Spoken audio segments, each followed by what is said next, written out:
Very good evening to everyone. नमस्कार, सत श्री अकाल, आदाब, जय श्री कृष्णा, राधे राधे। कैसे हैं आप सभी लोग? आई होप आप सभी अच्छे होंगे, अच्छे से पढ़ाई कर रहे होंगे, आपका रिवीजन भी बहुत अच्छे से चल रहा होगा। आपके लिए ही हम एक लेके आए हैं एक उड़ान बैच। यस बेटा, इस उड़ान बैच में मैं डील करता हूँ आपके साथ थर्मोडायनेमिक्स को, और इस थर्मोडायनेमिक्स को हम बिल्कुल डिटेल में डील कर रहे हैं। ओके, और ये थर्मोडायनेमिक्स जो मैं आपको पढ़ा रहा हूँ, इसका जो फर्स्ट चैप्टर था वो बेसिक कंसेप्ट वो कंप्लीट हो चुका है बेटा। उसके बाद जो सेकंड चैप्टर था एनर्जी इंटरेक्शन वो भी कंप्लीट हो चुका है। जो थर्ड चैप्टर है हमारा फर्स्ट लॉ ऑफ थर्मोडायनेमिक्स, वो अब कंप्लीट होने वाला है। तो आज फर्स्ट लॉ ऑफ थर्मोडायनेमिक्स में क्या होने वाला है उसके बारे में हम चर्चा करेंगे। उसमें आगे जाने से पहले मैं आपको बता देना चाहता हूँ, जो स्टूडेंट न्यू है या फिर जो student, most of the student मुझे जानते हैं, जो नहीं जानते उनको मैं बता देना चाहता हूँ। दिस इज योर दोस्त and host Vishal sir. Yes बेटा, मैं आपका दोस्त भी हूँ और आपके लिए मैं होस्ट भी हूँ। I have qualified GATE 4 times and having teaching experience of 5 year. और इसी के साथ मैं आपको लास्ट 5 साल से energy related subject mechanical engineering में पढ़ा रहा हूँ for different AN and JN examination including GATE and engineering services examination.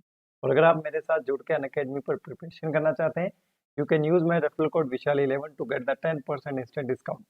Unacademy SSC JE के सब्सक्रिप्शन की जो फीस है वो हाइक होने वाली है, और आप क्या कर सकते हैं, विशाल 11 कोड यूज करके पुरानी फीस में ही आप क्या कर सकते हैं, अनअकैडमी को ज्वाइन कर सकते हैं। इसी के साथ मैं आपको बता देना चाहता हूँ बेटा कि हमारा जो प्लस कोर्स है स्ट्रेंथ ऑफ मटेरियल वो 20 नवंबर से स्टार्ट होने वाला है। And this course is benefit for UPPSC, SSC, DMRC, SAIL, NLC and Vizag steel. तो the student who are preparing for the AEN and JEN examination, तो ये कोर्स उनके लिए बेनिफिशियल होने वाला है, क्योंकि इस कोर्स में हम with theory, MCQs, previous year question and conventional question को डील करेंगे, और with options, elimination and option की हेल्प से मैं आपको क्वेश्चन को मिनिमम टाइम में सॉल्व करने की टेक्निक्स भी बताऊंगा। इसी के साथ हम बात करते हैं, these are the following benefits of the Unacademy subscription. There will be daily live classes on the fix time, crash course is available there, weekly test होता है, डाउट क्लियरिंग सेशंस होते हैं। अगर आप अपने आप का एनालिसिस करते हैं टेस्ट से, तो डेफिनेटली डाउट तो आना ही है, और उस डाउट को सॉल्व करवाने के लिए आपको बेटा यहाँ पर डाउट क्लियरिंग सेशन मिलता है। फोर्थ क्लास, हर फोर्थ क्लास आपकी डाउट क्लियरिंग सेशन होती है। इसी के साथ डायरेक्ट फैकल्टी के साथ इंटरेक्शन होता है प्रॉपर गाइडेंस के अंदर। जो एग्जामिनेशन में आता है उस एग्जामिनेशन पॉइंट ऑफ व्यू से हम अनअकैडमी पर आपको प्रिपरेशन करवाते हैं with the minimum cost and very high quality education. इसी के साथ मैं कहना चाहता हूँ कि हर स्टूडेंट का एक ही नारा बेटा, वो है विशाल 11। आपको कहीं भी जाने की जरूरत नहीं है, कहीं भी नहीं। अगर आप मैकेनिकल इंजीनियरिंग में एएन या जेएन एग्जामिनेशन की प्रिपरेशन करें तो आप बिल्कुल सही जगह हैं। ज्वाइन द विशाल सेना now and feel the subject of mechanical engineering. Yes बेटा, इसी के साथ इस Unacademy SSC JEE YouTube channel पर मैंने आपको thermodynamics, SSC year wise PYQs, fluid mechanics, IC engine, RAC, power plant engineering, ये सब मैंने आपको यहाँ पर पढ़ा रखा है। और इसी के साथ एक सब्जेक्ट और सम्मिलित होने वाला है, दैट इज थर्मोडायनेमिक्स। इसके बाद हमें कोई न्यू सब्जेक्ट वापस से स्टार्ट करेंगे। चलिए बेटा, अनअकैडमी से जुड़ने के लिए आपको क्या करना होता है, गोल चूज करना पड़ता है, और वो गोल कौन सा है, गोल है आपका एसएससी एग्जाम। उसके बाद गेट सब्सक्रिप्शन पर क्लिक करके आपको विशाल 11 रेफरल कोड लगा के विद 10% डिस्काउंट फी पेमेंट करना होता है। एक साल का जो फीस है वो बेटा है 6,000, 2 साल का फीस है 7,200 रुपये। जब आप विशाल 11 रेफरल कोड लगाएंगे तो एक साल का फीस हो जाएगा 5,400 रुपये, और 2 साल का फीस हो जाएगा 6,480 रुपये। तो मात्र 1,000 रुपये की फीस के अंतर में आपको एक साल का एक्स्ट्रा सब्सक्रिप्शन मिलता है।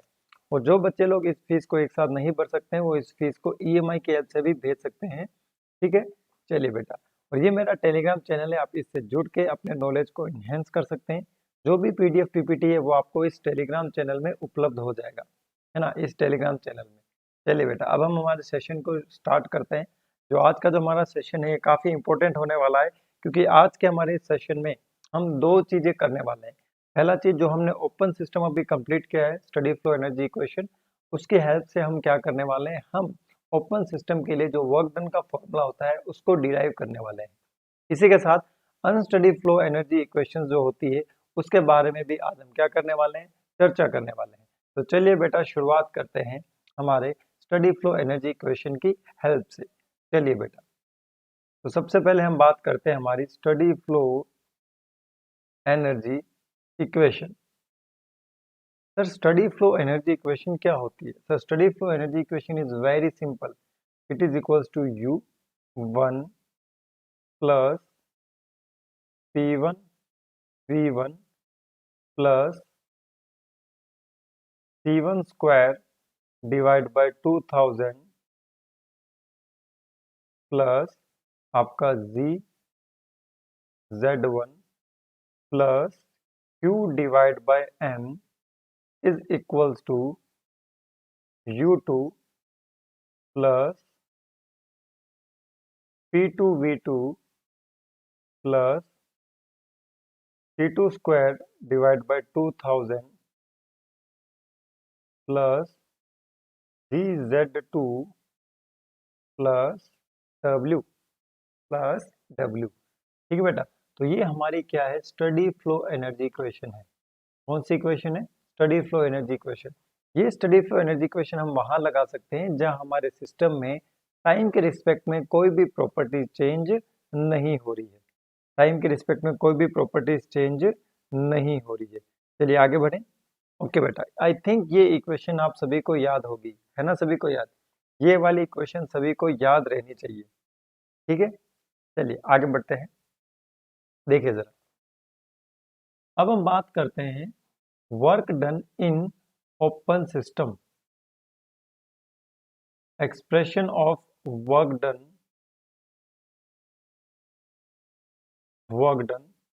इन ओपन सिस्टम। ओपन सिस्टम में होने वाला वर्क डन। तो ओपन सिस्टम में जो बेटा हमारा वर्क डन होता है, ओपन सिस्टम में होने वाला वर्क डन वो होता है सर हमारा integration of minus of VDP। Integration of minus of VDP। तो अगर हम बात करें वर्क डन इन ओपन सिस्टम, ये कहाँ पर एरिया प्रोजेक्ट किया जाता है? सर इसका जो एरिया प्रोजेक्ट किया जाता है वो किया जाता है प्रेशर एक्सिस पर। Area projected on which axis? Pressure axis. Area projected on which axis? Pressure axis. तो प्रेशर एक्सिस पर जब हम एरिया प्रोजेक्ट करेंगे तो हमें मिलेगा वर्क डन इन ओपन सिस्टम। जिस तरीके से हमने हमारे क्लोज सिस्टम में वर्क डन के एक्सप्रेशंस कैलकुलेट किए थे, निकाले थे, ठीक उसी वे में हम हमारे ओपन सिस्टम के वर्क डन के भी एक्सप्रेशन को क्या करेंगे, कैलकुलेट करेंगे। और फिर मैं इन सभी का क्या करूंगा, समरी करूंगा। इन सब का मैं क्या करने वाला हूँ, समरी करने वाला हूँ। तो सबसे पहले प्रोसेस की मैं बात करता हूँ, कांस्टेंट वॉल्यूम प्रोसेस। इसकी कांस्टेंट वॉल्यूम प्रोसेस की मैं बात करता हूँ। कांस्टेंट वॉल्यूम प्रोसेस में क्या होगा, चलो देखते हैं। कांस्टेंट वॉल्यूम प्रोसेस में क्या होगा, चलिए देखते हैं। कांस्टेंट वॉल्यूम प्रोसेस में हमारा जो वॉल्यूम होगा वो कांस्टेंट होगा। और अब देखिए, अगर मैं बात करता हूँ work done in constant volume process in open system is equals to integration of V initial, sorry, P initial to P final minus of VDP। तो वॉल्यूम कांस्टेंट है तो वॉल्यूम बाहर आ जाएगा, अंदर बच जाएगा हमारा P का इंटीग्रेशन, डी माइनस DP का इंटीग्रेशन माइनस P इनिशियल से P फाइनल। और जब आप ये एक्सप्रेशन कैलकुलेट करेंगे तो आपको मिलेगा स्पेसिफिक वॉल्यूम V। उसके बाद अगर हम बात करें P initial minus of P final, P initial minus of P final, ये चीज आपको यहाँ पे मिलेगी। आई थिंक आपको अब विजिबल है, P initial minus of P final, है ना? तो कांस्टेंट वॉल्यूम प्रोसेस का ओपन सिस्टम में वर्क डन है। चलिए बेटा, नेक्स्ट प्रोसेस की मैं बात करता हूँ। नेक्स्ट प्रोसेस है हमारा कांस्टेंट प्रेशर प्रोसेस। कौन सा प्रोसेस? Constant pressure process. इस कांस्टेंट प्रेशर प्रोसेस में क्या होगा सर, प्रेशर हमारा रहेगा constant.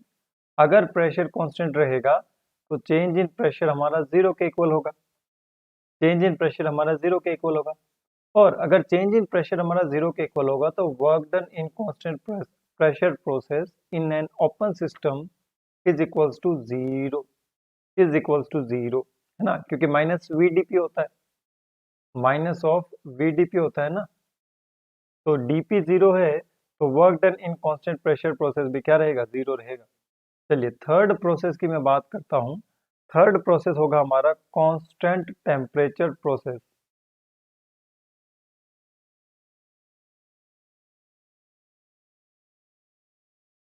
Constant temperature process, constant temperature process में क्या होता है, पीवी हमारा क्या होता है सर, पीवी होता है हमारा कांस्टेंट, टेम्परेचर कांस्टेंट है। तो अब मैं बेटा थोड़ा सा स्पीड में चलूंगा क्योंकि ये चीज हम पहले ऑलरेडी डिस्कस कर चुके हैं। तो पीवी हमारा कांस्टेंट होता है, तो work done during isothermal process is equals to integration of minus of VDP। अब देखिए v की जगह मैं क्या लिख सकता हूँ सर, मैं यहाँ पर v की जगह लिख सकता हूँ सर C अपॉन में P। तो देखिए लिख दीजिए, work done in isothermal process is equals to integration from P initial to P final. इसको मैं लिख सकता हूँ P इंटू DP अपॉन में P, ये माइनस यहाँ पर चल रहा है।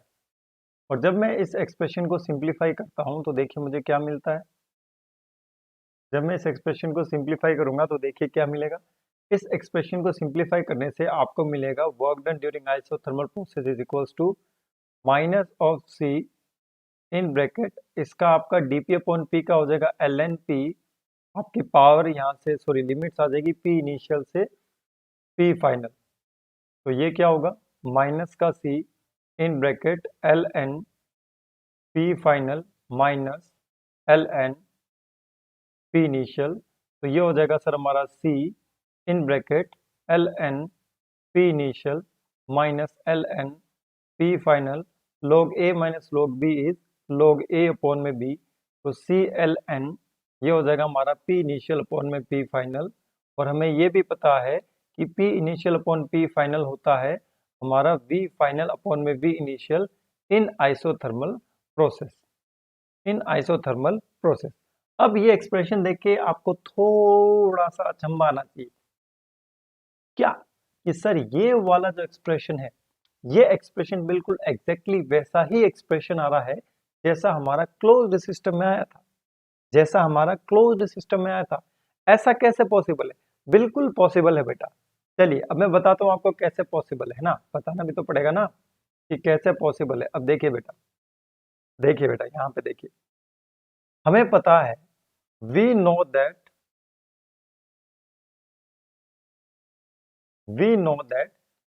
इन आइसोथर्मल प्रोसेस आपका पीवी भी क्या होता है, कांस्टेंट होता है। तो दोनों तरफ डिफरेंशिएशन कर दीजिए, D of PV is equals to D of C. तो जब हम दोनों तरफ डिफरेंशिएशन करेंगे तो हमें क्या मिलेगा, first into differentiation of second plus second into differentiation of first, constant का डिफरेंशिएशन जीरो। तो during isothermal process P D V is equals to minus of V D P, और मैं कह सकता हूं integration of P D V is equals to minus of integration V D P. ये क्या है, ये क्या है सर, आइसोथर्मल प्रोसेस में, आइसोथर्मल प्रोसेस में ओपन सिस्टम और क्लोज सिस्टम दोनों का वर्क डन का फॉर्मूला सेम रहता है, दोनों का वर्क डन का फॉर्मूला सेम रहता है। तो आइसोथर्मल प्रोसेस में चाहे आप ओपन सिस्टम से वर्क डन कैलकुलेट कर लो गलती से, चाहे आप क्लोज सिस्टम से वर्क डन कैलकुलेट कर लो गलती से, दोनों का एक्सप्रेशन एग्जैक्टली सेम, दोनों का एक्सप्रेशन एग्जैक्टली सेम है ना, दोनों का एक्सप्रेशन एग्जैक्टली सेम। तो आप ये याद भी रख सकते हो कि आइसोथर्मल प्रोसेस में ओपन सिस्टम और क्लोज सिस्टम का दोनों का जो एक्सप्रेशन है वो एग्जैक्टली सेम आता है। और क्यों आता है ये मैंने आपको बता दिया, ठीक है। चलिए थर्ड प्रोसेस की मैं बात कर, थर्ड तो हो गया बेटा, थर्ड तो हो गया। फोर्थ प्रोसेस की मैं बात करता हूँ, एडियाबेटिक प्रोसेस की। किस प्रोसेस की, एडियाबेटिक प्रोसेस की। चलिए करिए सर, कुछ तो बात कीजिए। एडियाबेटिक प्रोसेस की मैं बात करता हूँ। एडियाबेटिक प्रोसेस में क्या होता है sir, PV raise to the power gamma is equals to constant, है ना। तो हमारा work done in adiabatic process क्या होगा sir, integration of minus of VDP. अब हमें v को क्या करना पड़ेगा, p के टर्म्स में कन्वर्ट करना पड़ेगा। तो यहाँ से देखिए, यहाँ से देखिए v is equals to what, c upon p raise to the power 1 by gamma. C upon P raise to the power 1 by gamma. I hope it is clear to you, है ना। C upon P raise to the power 1 by gamma. तो work done will be equals to what sir, इसका थोड़ा सा जो differentiation integration है उसका आप थोड़ा ध्यान रखिएगा। Minus C raise to the power 1 by gamma into dp upon में P raise to the power 1 by gamma. ठीक है, तो फॉर आइडियल केस अगर हम बात करें, गामा कांस्टेंट होता है, यहाँ लिख देता हूं मैं। अब जो कुछ भी करने वाला हूं मैं आइडियल केस के लिए करने वाला हूं। तो W is equals to minus C raise to the power 1 by gamma integration of dp upon P raise to the power 1 by gamma. देखो अब मैं क्या कर सकता हूँ, हाइड हो रहा हूँ मैं, इसको मैं क्या लिख सकता हूँ, minus C raise to the power 1 by gamma integration of P raise to the power minus 1 by gamma into dp। चलिए अब आप क्या कीजिए, इसका इंटीग्रेशन कीजिए। इंटीग्रेशन करेंगे तो कैसे होगा, ये हो जाएगा माइनस का C 1 बाय गामा।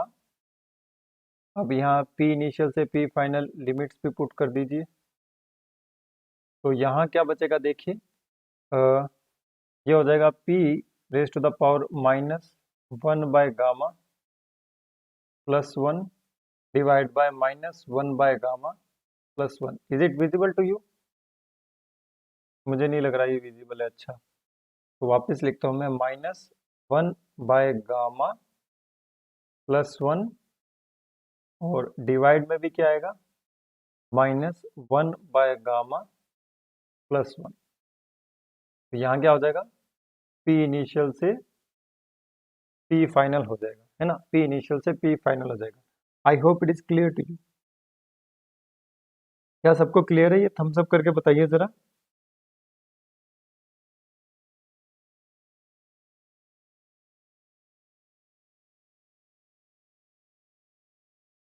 चलिए बेटा आगे बढ़ते हैं अब हम।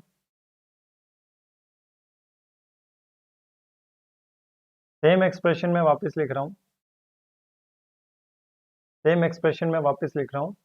Work done will be equals to, one second, work done is equals to minus का C raise to the power 1 by gamma in bracket. चलिए लिमिट्स पुट ही कर देते हैं। नीचे यहाँ पर क्या आ रहा था सर, नीचे आ रहा था आपका minus 1 by gamma plus 1, minus 1 by gamma plus 1 आपका आ रहा था।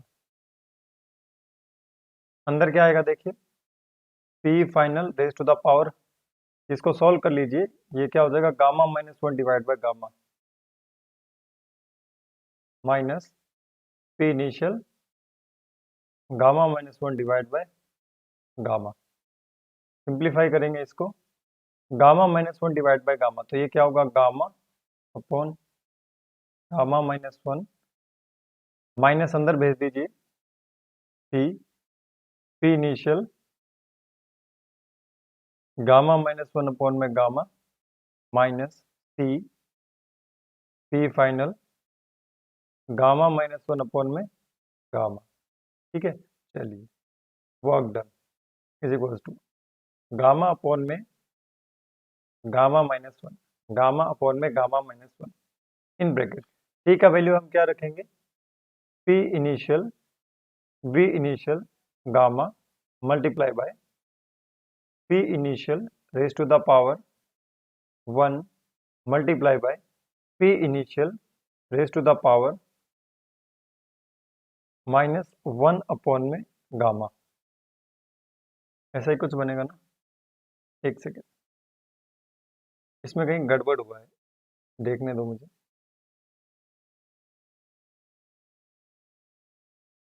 T raise to the power 1 by gamma कहाँ गया, T raise to the power 1 by gamma, T raise to the power 1 by gamma.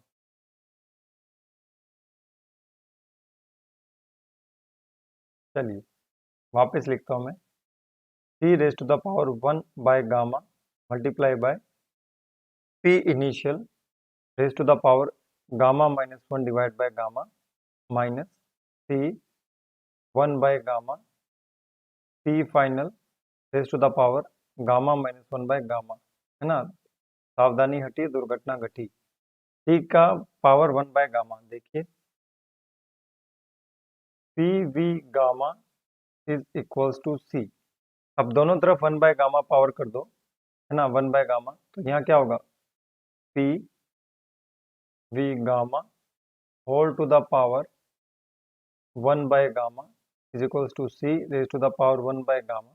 तो यहाँ क्या बनेगा सर, P raise to the power 1/गामा into V equals to C raise to the power 1/गामा। तो C raise to the power 1/गामा क्या होगा सर, P initial raise to the power 1/गामा into V initial multiply by P initial raise to the power 1 multiply by P initial raise to the power -1/गामा, minus यहाँ क्या बनेगा, P final raise to the power 1/गामा into V final multiply by P final into, hide हो जाता हूँ मैं एक बार,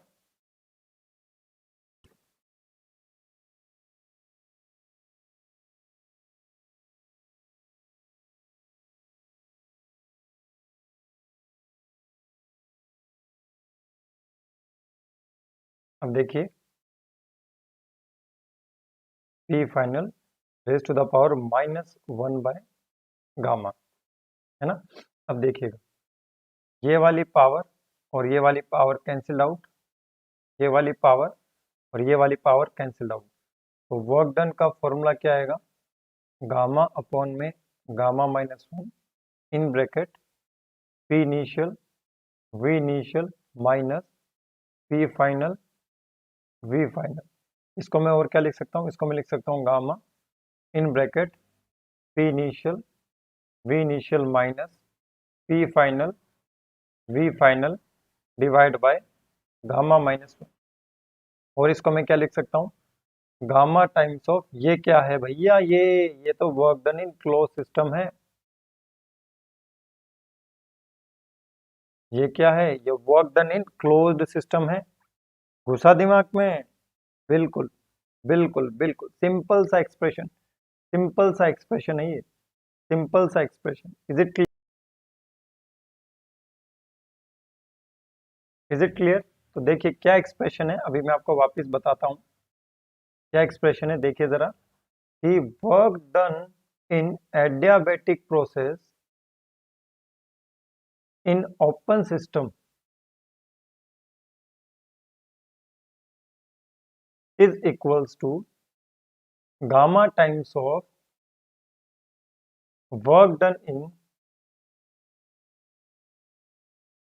adiabatic process in closed system। बस करना कुछ नहीं है, एक्सप्रेशन को देखिए याद हो जाएगा, बस इस फॉर्मूले का देखिए याद हो जाएगा। अब देखिए, अब मैं बात करता हूं हमारे फिफ्थ प्रोसेस की। ये तो बिल्कुल ही सिंपल हो गया, अब तो पॉलीट्रोपिक प्रोसेस, अब तो बिल्कुल ही सिंपल है, और क्या चाहिए। पॉलीट्रोपिक प्रोसेस बिल्कुल ही सिंपल सा है, और कुछ हमें चाहिए ही नहीं। पॉलीट्रोपिक प्रोसेस सिंपल सा, पॉलीट्रोपिक प्रोसेस का ऊपर से देख के लिखो कि work done in polytropic process during which process, during open system, polytropic process in which system, open system is equals to n times of, अरे ऊपर गामा टाइम्स था तो नीचे क्या आ जाएगा, n times of work done in polytropic process in closed system. बस इतना याद रखना है, इतना भारी भरकम डेरिवेशन याद नहीं रखना, इतना भारी भरकम डेरिवेशन याद नहीं रखना है इसका, एडियाबेटिक प्रोसेस का, है ना। ये भारी भरकम डेरिवेशन है, एग्जाम में सिर्फ फॉर्मूला पूछा जाएगा, एग्जाम में सिर्फ फॉर्मूला पूछा जाएगा। तो चलिए, अब तक जो हमने फर्स्ट लॉ थर्मोडायनेमिक्स में पढ़ा है, हीट इंटरेक्शन, वर्क इंटरेक्शन और हमारे ओपन सिस्टम और क्लोज सिस्टम के फॉर्मूले, उनका अब हम क्या कर लेते हैं, क्विक रिव्यू कर लेते हैं। देखिए सबसे पहले हम यहाँ पर बात करते हैं प्रोसेस की, कि प्रोसेस कौन सा है। फिर मैं बात करता हूँ यहाँ पर, हम बात करें तो वर्क डन की, ठीक है, वर्क डन की बात करते हैं, वर्क डन की बात करते हैं। सबसे पहले बात करते हैं क्लोज्ड सिस्टम के वर्क डन की, ठीक है। फिर हम बात करेंगे ओपन सिस्टम के वर्क डन की, फिर हम बात करेंगे हीट इंटरेक्शन की। हीट में तो ओपन क्लोज तो कुछ होता ही नहीं, हीट इंटरेक्शन की बात करते हैं ना। तो ये तीनों बात करते हैं अपने वर्क डन की। और वर्क डन में भी क्या, open system and close system, है ना, एक टेबल से बन जाएगी आपके लिए भी। और ये हमारा हीट इंटरेक्शन, तो एक टेबल से बना लीजिए सभी फटाफट। आपको सिर्फ ये टेबल याद रहनी चाहिए, बाकी सब भूल जाओ आप, इसको मत भूलना, ठीक है। बाकी सब भले ही भूल जाओ, इसको मत भूलना, गड़बड़ हो जाएगी इसको भूल गए तो। देखो सिंपल सा है, सिंपल सा है। अब मैं यहाँ ज्यादा कुछ नहीं लिखूंगा, मैं ऐसे लिखूंगा, constant volume process. Constant volume process में क्लोज सिस्टम में वर्क डन होता है जीरो। क्या होता है, जीरो। दूसरा देखो, constant pressure process. Sir constant pressure process में ओपन सिस्टम में वर्क डन होता है जीरो। ओपन सिस्टम में वर्क डन होता है जीरो। तो कांस्टेंट प्रेशर प्रोसेस में क्लोज सिस्टम में वर्क डन होगा P V final minus of V initial. यहाँ पर क्या होगा, देखिए यहाँ होगा वी, यहाँ ध्यान रखिएगा P initial minus of P final है, P initial minus of P final है, तो दो हो गए। थर्ड, जिसमें आपका टेम्परेचर कांस्टेंट होता है, आइसोथर्मल प्रोसेस। तो आइसोथर्मल प्रोसेस का फॉर्मूला सेम होता है CLN। अगर हम बात करें CLN, अगर हम बात करें V final divide bye V initial, same formula यही वैलिड होगा, CLN V final divide bye V initial. तो अगर आपसे कोई पूछे कि भैया C क्या है ना, तो C आप बता देना सर, C है हमारा P initial, V initial, P final, V final, MRT, MRT। Fourth process अगर हम बात करें, फोर्थ प्रोसेस है sir PV raise to the power gamma equals to constant. तो इसमें क्या होगा आपका सर, इसमें होगा क्लोज सिस्टम में P initial V initial minus P final V final divide by, अगर हम बात करें तो गामा माइनस वन। और यहाँ क्या होगा sir, gamma times of P initial V initial minus P final V final divide by gamma minus one. मतलब गामा से मल्टीप्लाई कर देना क्लोज वाले को, ओपन वाले का एक्सप्रेशन आपको मिल जाएगा, है ना, ओपन वाले का एक्सप्रेशन मिल जाएगा। ठीक है, चलिए चार हो गए, पांच तो हम एडजस्ट करते हैं थोड़ा इधर कहीं। PV raise to the power n is equals to constant. तो इसमें क्या होगा सर, इसमें होगा P initial V initial minus P final V final divide by n minus one. I think it is visible, yes it is visible. चलिए यहाँ क्या होगा, n times of P initial V initial minus P final V final divide by n minus of one. अरे यार वहाँ gamma, हाँ n minus one है, ठीक है, सही है, सही है, सही है, सही है, n माइनस वन, सही है बेटा, सही है, सही है, सही जा रहे हैं, सही जा रहे हैं, सही पकड़े हैं, सही पकड़े हैं। क्या ये सभी एक्सप्रेशन आपको सबको याद रहेंगे? ये एक्सप्रेशन याद करना जरूरी है, पेपर में पूछा जा सकता है, पेपर में पूछा जा सकता है। चलिए हीट पर आते हैं बेटा, हीट पर आए हैं, हीट पर आते हैं, चलो हाइड होता हूं मैं, अब हीट पर आते हैं। यहाँ हीट पर देखिएगा जरा, यहाँ कांस्टेंट वॉल्यूम में जो हीट एडिशन होता है वो होता है सर हमारा mCV/dt। और हमें पता है कि यही हमारा क्या होता है, इंटरनल एनर्जी होता है, यही हमारा होता है du, यही हमारा क्या होता है, du होता है। अगर मैं बात करूँ कांस्टेंट प्रेशर प्रोसेस में, कांस्टेंट प्रेशर प्रोसेस में होता है Q is equals to mCp/dt।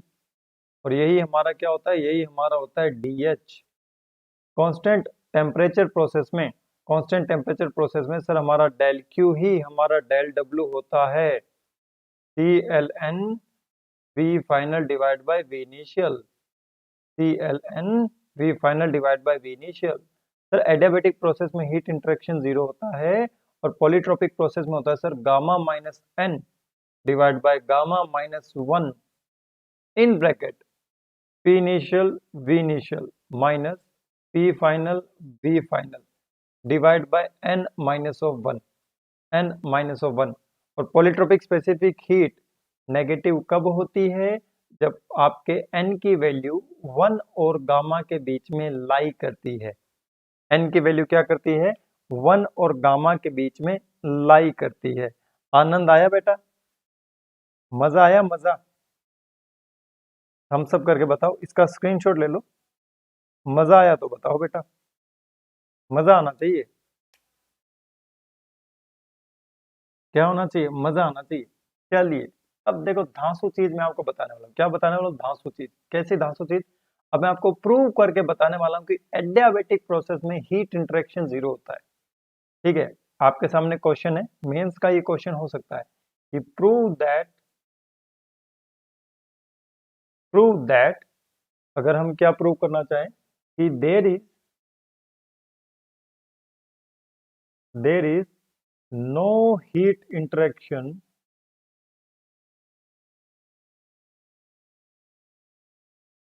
इन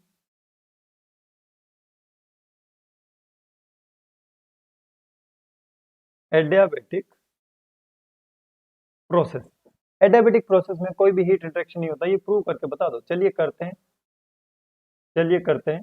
देखिए, एडियाबेटिक प्रोसेस में हमें पता है PV raise to the power gamma क्या होता है, कांस्टेंट होता है। अगर हम बात करें सीपी की वैल्यू, सीपी की वैल्यू होती है गामा आर टाइम्स अपॉन में गामा माइनस वन। ये कुछ याद करवा देता हूं मैं आपको value.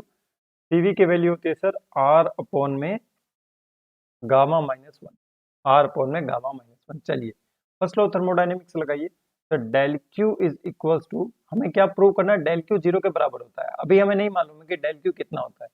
Del Q is equals to D U plus del W. हमें मालूम है कि जो डेल डब्ल्यू होता है in case of adiabatic process, P initial V initial minus P final V final divide by gamma minus one होता है। क्या होता है? गामा माइनस वन होता है। चलिए प्रूव करते हैं। डेल क्यू डी यू क्या होता है सर? डी होता है M C V D T. किसी भी प्रोसेस में डी यू हमेशा M C V D T रहेगा, because it is a change in internal energy and it is doesn't depend upon the path followed by the system, because internal energy is a property and properties are the point function. del w क्या होगा sir? p initial v initial minus p final v final divide by gamma minus one. cv का value क्या होता है बताइए जरा, यहीं आगे लिख दो क्या? चलिए आगे लिख दो। सर सीवी का वैल्यू होता है आर अपॉन में गामा माइनस वन। तो आर अपॉन में gamma minus one. D T क्या होगा सर? डी टी होगा T final minus of T initial plus, hide होना पड़ेगा मुझे लग रहा है। सिर अड़ रहा है। P initial V initial minus P final V final divide by gamma minus one. चलिए, डेल क्यू, अब देखिए M R T final minus M R T initial divide by gamma minus one plus में P initial minus P final V final divide by gamma minus one. देखिए, for ideal gas, कैसी gas? For ideal gas PV is equals to क्या होता है? M R T. PV किसके equal होता है? M R T के equal होता है। तो एम आर टी को क्या लिख सकता हूँ? पीवी। तो ये क्या हो जाएगा? P final V final minus P initial V initial divide by gamma minus one plus P initial V initial minus P final V final divide by gamma minus one. अब इस एक्सप्रेशन को देखिए, मैं वापस क्या लिख सकता हूँ? सामने वाला वैसे पढ़ा रहने दो एक बार। P final V final minus P initial V initial divide by gamma minus one. यहाँ से माइनस मैंने कॉमन लिया, तो माइनस जब मैं कॉमन लूंगा तो पहले कौन हो जाएगा? P final V final minus P initial V initial divide by gamma minus one. देखिए, क्या दोनों एक दूसरे के सेम है? और अगर दोनों एक दूसरे के सेम है तो बेटा ये किसके इक्वल आ रहा है? जीरो के इक्वल। ये किसके इक्वल आ रहा है? ये जीरो के इक्वल आ रहा है। किसके इक्वल? जीरो के इक्वल। तो मैंने यहाँ प्रूव कर दिया कि डेल्टा क्यू की वैल्यू होती है जीरो। डेल्टा क्यू की वैल्यू होती है zero in case of adiabatic process.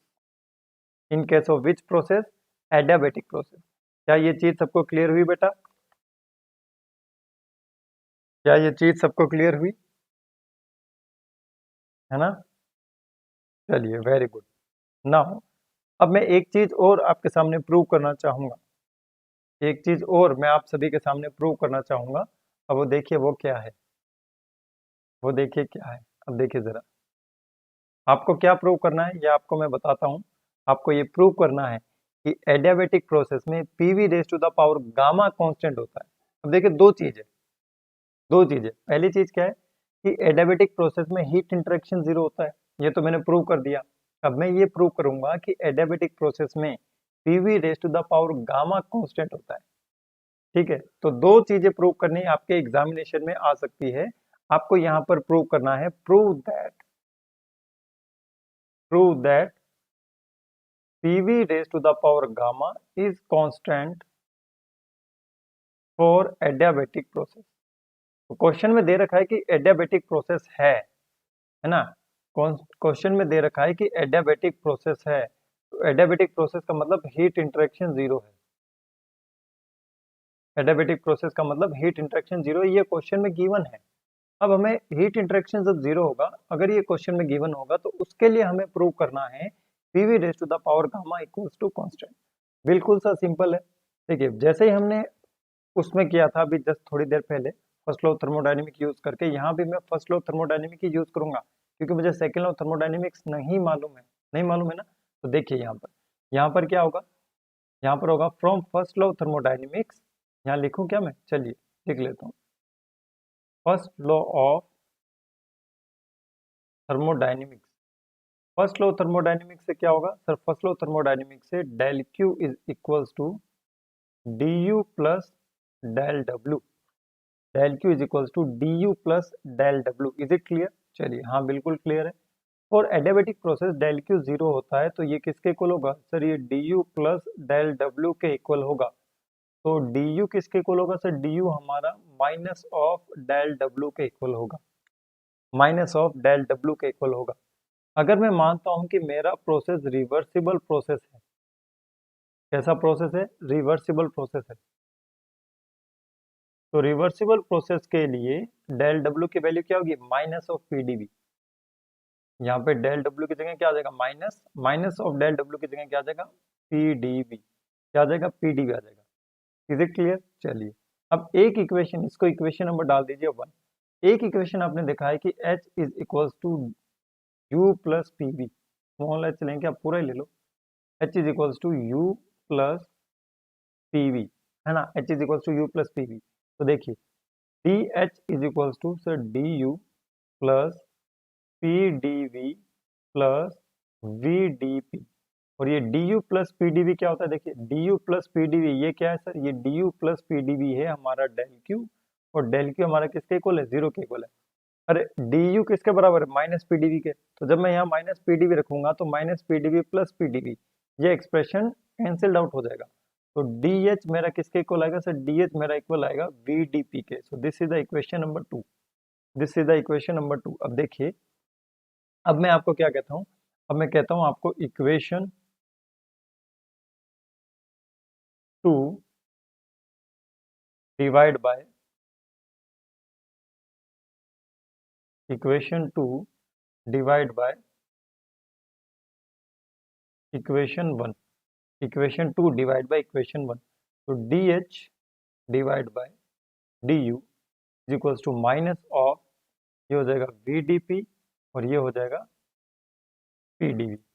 D H क्या होता है सर, डी एच इसको अगर हम माने तो डी एच हो जाएगा सर हमारा M C P D T, D U क्या हो जाएगा sir, M C V D T equals to minus का V D P divide by P D V, divide by P D V. M से M cancel out, C P से C V cancel out नहीं होगा, D T by D T cancel out हो जाएगा। तो यहाँ क्या बचेगा, सी पी अपॉन में C V is equals to minus का V D P divide by P D V. C P upon C V क्या होगा सर, गामा होगा, इक्वल्स टू माइनस का, अब इसको मैं यहाँ लिखता हूँ वैसे डी पी अपॉन में P multiply by V upon में डी वी।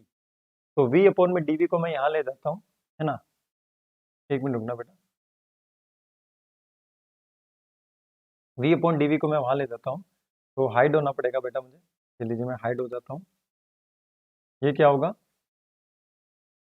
dv अपॉन में v gamma is equals to minus dp upon में p, माइनस dp अपॉन में p, है ना।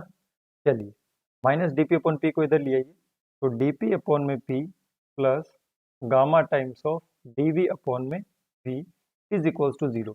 यहाँ तक कोई दिक्कत हो तो मुझे बताओ।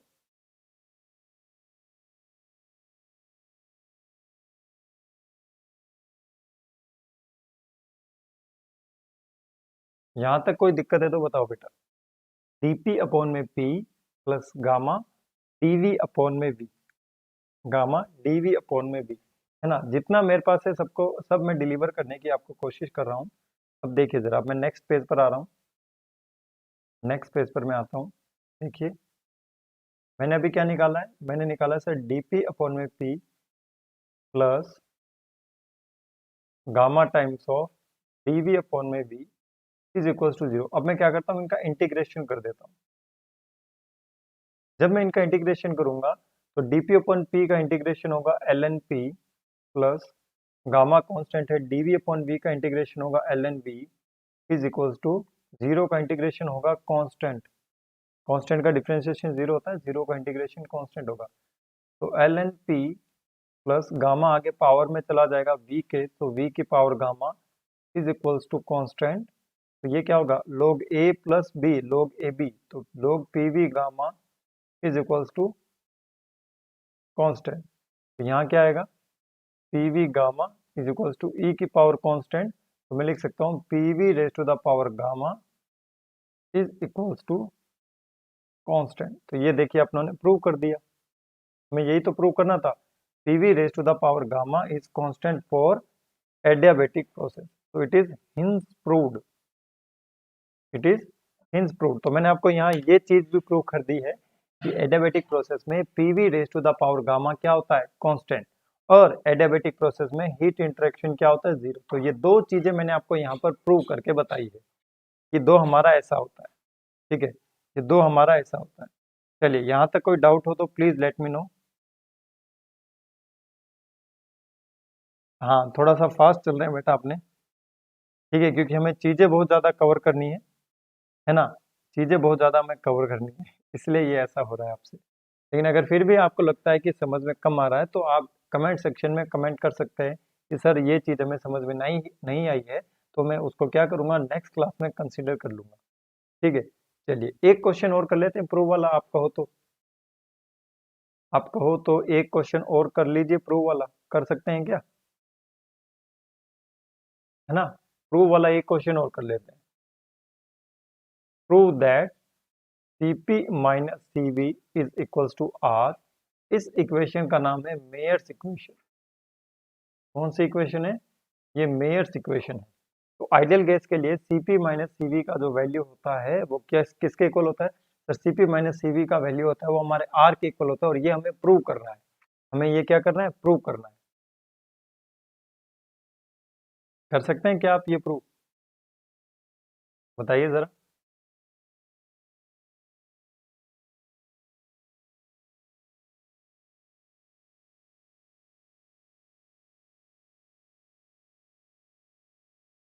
बिल्कुल प्रूव किया जा सकता है, देखिए कैसे।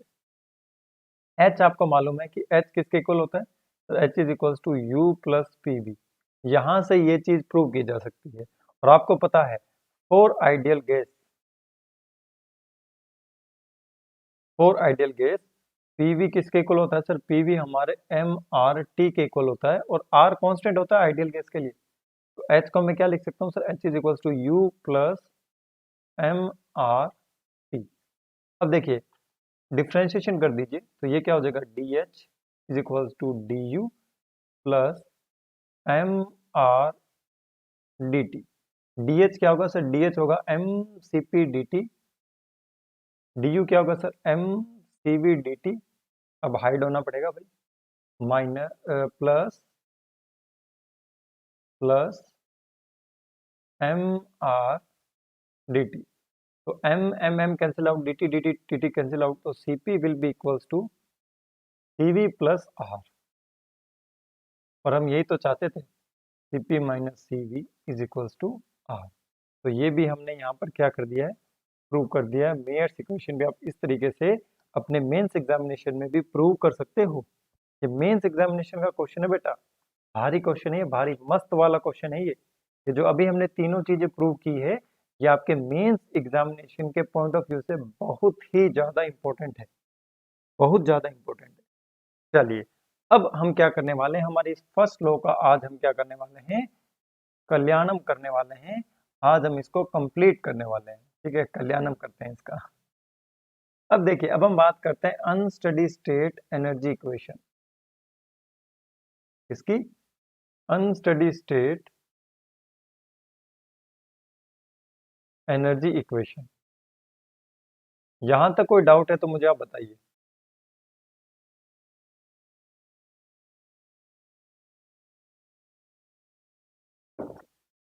देखिए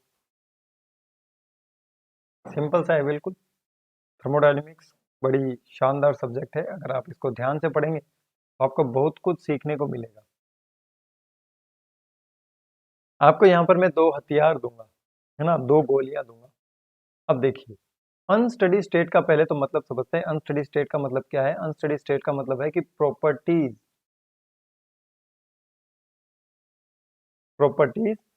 are varying with time.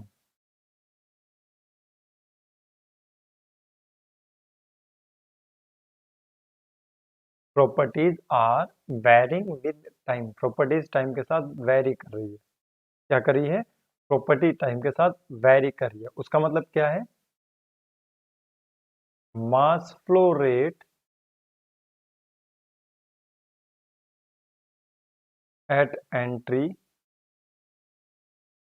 is not equals to mass flow rate at exit.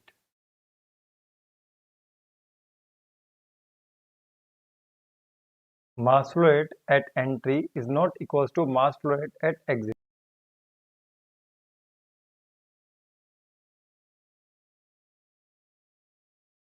Mass flow rate at entry is equals to the mass flow rate at the exit. चलिए बेटा, इसको मैं थोड़ा सा आपको समझा देता हूँ है क्या भला ये चीज। देखिए, मान लीजिए सिस्टम के अंदर इनिशियल मास फ्लो रेट है 3, इनिशियल मास है 3 kg।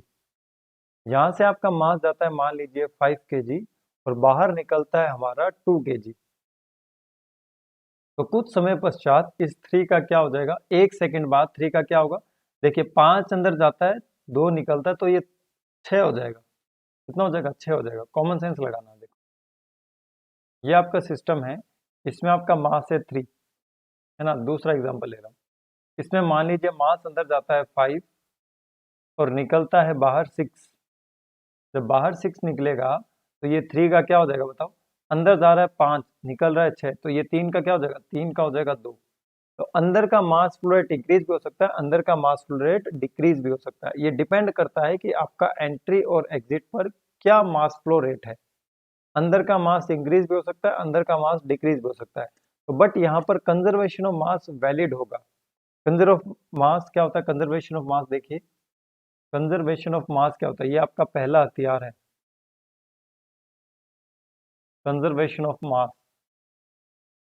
कंजर्वेशन ऑफ मास पहला हथियार है आपका। ये क्या होता है? देखिए ये होता है मास conserved in the system is equals to mass at inlet minus mass at exit. Mass at inlet minus mass at exit. This is the conservation of mass. क्योंकि मास को तो आप डिस्ट्रॉय कर नहीं सकते ना, तो मास तो कंजर्व रहेगा। मास क्या रहेगा? मास तो कंजर्व रहेगा। तो ये चीज आपको यहाँ पर याद रखनी पड़ेगी। तो देख लीजिए, यहाँ पर आप लगा सकते हैं कि इनलेट पर मास कितना है सर, 5 है। एग्जिट पर मास कितना है, 2 है। तो मास कंजर्व कितना हो रहा है, 3 हो रहा है। तो 3 होने का मतलब क्या है कि 1 सेकंड बाद ये जैसे 3 से 6 हुआ है, फिर 6 से क्या होगा, 9, फिर 9 से कितना होगा, 12, ऐसे बढ़ेगा। यहाँ देखिए, यहाँ 5 है, -6, मास कंजर्वेशन कितना रहा है, -1। -1 मतलब डिक्रीज हो रहा है। 3 से होगा 2, 2 से होगा 1, 1 से होगा 0। क्या ये चीज समझ में आई सबको? बताइए जरा।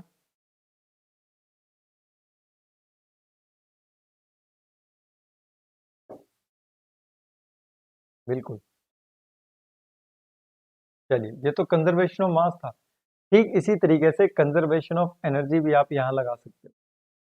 यहाँ कंजर्वेशन ऑफ एनर्जी भी आप लगा सकते हो। देखिए कैसे लगाएंगे, अब थोड़ा सा ध्यान से पेशेंस के साथ देखिएगा। पेशेंस के साथ देखना जरा, है ना। पेशेंस के साथ देखिए। m.1 h1, सॉरी डॉट नहीं आएगा, डॉट ले लें क्या, चलिए डॉट ले लीजिए। m.1 h1 plus 1/2 m.1 c1 का स्क्वायर, ठीक है, प्लस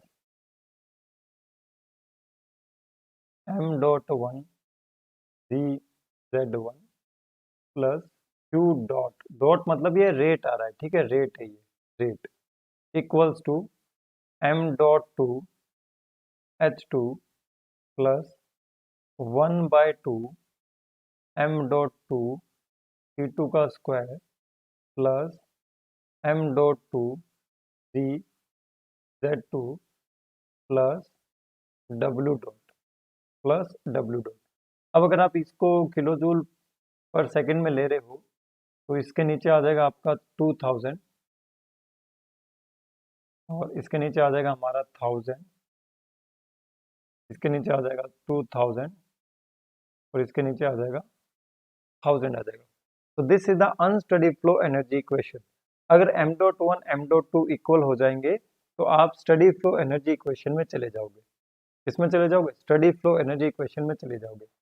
आपको पता है कि total energy of the system क्या होती है? Total energy of the system होती है sir potential energy plus kinetic energy plus हमारी इंटरनल एनर्जी यू, प्लस हमारी इंटरनल एनर्जी यू। तो यहाँ से देखिए, अगर मैं इनका रेट निकालता हूँ डी ई अपॉन में डी टी, तो ये क्या होगा? तो D of potential energy divide by D T plus D of kinetic energy divide by D T plus D of internal energy divide by D T. अगर मैं मानता हूं कि मेरी पोटेंशियल एनर्जी में चेंजेस, मेरी जैसे कि हम मानते आए हैं पोटेंशियल एनर्जी में चेंजेस जीरो है, हमारी काइनेटिक एनर्जी में चेंजेस ऑलमोस्ट जीरो है, तो यहाँ से D E upon D T क्या आएगा? तो D E upon D T आएगा सर डी यू अपॉन में D T, D you upon में डी टी आएगा। अब देखिए बेटा, यहाँ पे एक चीज मैं आपको बताना चाहता हूँ, देखिएगा ध्यान से। D E upon D T क्या है? D E upon D T है conservation of energy. D E upon D T क्या है? कंजर्वेशन ऑफ एनर्जी, है ना। अब देखिए कंजर्वेशन ऑफ एनर्जी हम कैसे लगाएंगे, देखिए जरा। Conservation of energy D E upon D T हम कैसे लगाएंगे? तो D E upon D T is the conservation of energy. जैसे हमने कंजर्वेशन ऑफ मास लगाया था उसी तरह से हम कंजर्वेशन ऑफ एनर्जी लगा सकते हैं। कंजर्वेशन ऑफ एनर्जी कैसे लगेगा? देखिए, energy going into the system, तो इतनी एनर्जी अंदर जा रही है और इतनी एनर्जी बाहर निकल रही है, ठीक है। अगर मैं इनका डिफरेंस ले लेता हूं तो मुझे मिलेगा कंजर्वेशन ऑफ एनर्जी। ये क्या होगा सर? ये होगा सर हमारा D upon D T in bracket m.i hi plus kinetic energy 1 plus potential energy I, sorry, ठीक है, प्लस में q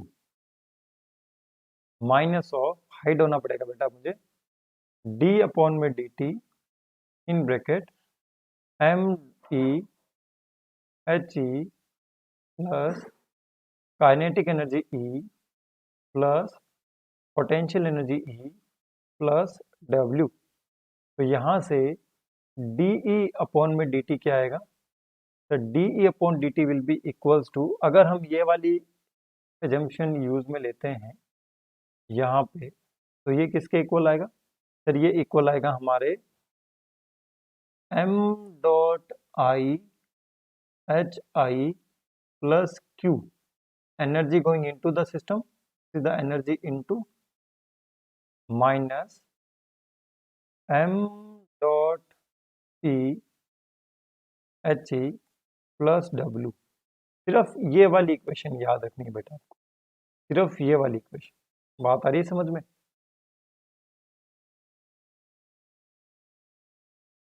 तो ये वाली इक्वेशन में लेता हूं बी, ओके, और ये वाली इक्वेशन में लेता हूं ए।